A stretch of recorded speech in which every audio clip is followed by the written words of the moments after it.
Stop. If you just took the February LSAT, you know something was off.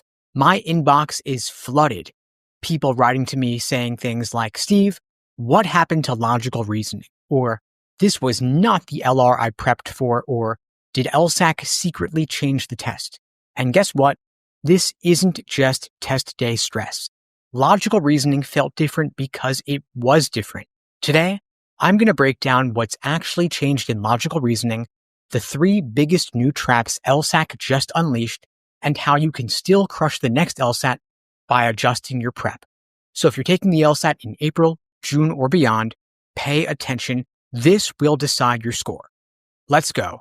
For those who don't know me, my name is Steve Schwartz. I've been teaching the LSAT since 2005, and I personally took my own score from a 152 to a 175, so I know exactly what it takes to master logical reasoning.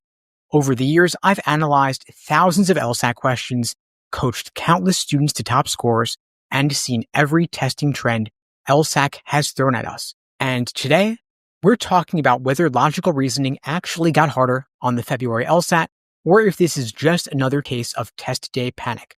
Let's break it down. Remember that every LSAT, students walk out saying, that felt way harder. And usually, it's just adrenaline. Of course, the stakes are high and your brain is in overdrive. Even medium-level questions start feeling impossible. But February test takers aren't just saying it felt harder, they're actually reporting specific repeated patterns, like more layered conditional reasoning, subtle logical gaps that were not obvious at first glance, and a big increase in tricky numbers and percentages questions. This is not just a coincidence. LSAC has quietly shifted logical reasoning again. And if you don't adjust, this test will wreck you. To understand what happened on the February LSAT earlier today, you need to know where this shift started. Before August 2024, the LSAT had 3 scored sections, 1 logical reasoning, 1 logic games, and 1 reading comp section. But then LSAC removed logic games. And now, as a result, logical reasoning makes up 2/3 of your LSAT score. And here's where LSAC got sneaky. They took elements of logic games and incorporated them into the logical reasoning section. Translation, they didn't just expand logical reasoning, they actually changed the skill sets it tests. This is why so many February test takers struggled. They prepped for the old logical reasoning, but that's not what showed up. And so, if you're taking the LSAT tomorrow, or in April, June, or beyond, pay close attention. These 3 traps caught students off guard earlier today, and you need to be ready for them. The first big thing you got to know is there's more formal logic disguised in regular questions. LSAC has layered conditional reasoning into standard logical reasoning questions. So instead of just saying, if X happens, then Y happens, now it's, if X happens, then Y happens, but only if Z also happens. What if we remove Z? This is straight out of logic games, but hidden in logical reasoning. If you don't spot the chain immediately, you'll waste time untangling it. So to beat this, break down conditionals before looking at the answer choices, diagram tricky setups, it is worth that extra second, and if the question feels like a logic game, treat it like one. The second big thing you want to look for is that numbers, percentages, and statistical traps are everywhere. Before, they used to throw in just a couple of numbers and percentages questions in logical reasoning, but on the February LSAT, there were far more of them. LSAC wants you to assume that a percentage increase means a raw number increase. For example, if unemployment drops from 10% to 5%, that sounds great, but what if the total population doubled in that same period? You might assume fewer unemployed people, but that's not necessarily true. LSAC is preying on students who rush through these.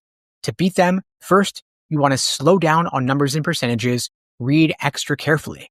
Ask yourself, what is changing? The percentage, the raw number, or both? And expect these to show up more frequently going forward. Drill them now. The third thing you want to recognize is that logic games didn't really die, they just went underground. A huge number of February test takers felt like they were solving logic games inside logical reasoning, and that's because, in a sense, they were. While LSAC formally removed the logic games section, in a sense, they repackaged logic games by incorporating those same concepts inside the logical reasoning section This has been going on for several months, more and more over time.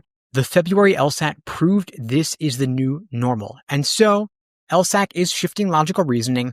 What should you do about it? First, you want to master formal logic and contrapositives. If you can't instantly flip an if X then Y statement, you're in trouble. Second, drill numbers and percentages questions. These are not random. They are a core part of LSAC's new strategy.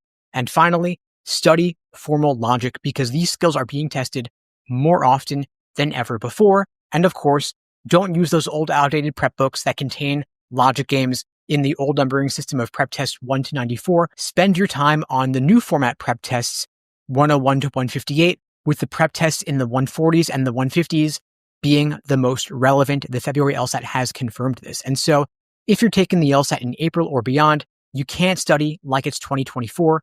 Logical reasoning has evolved, and if you don't evolve with it, you'll fall behind.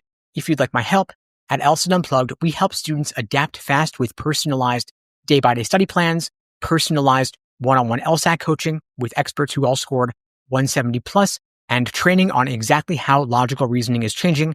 If you'd like to find out more, you can check out the links below to book a call with me and my team. We'd be glad to help you out. And in the meantime, I'll wish you all the best and take care.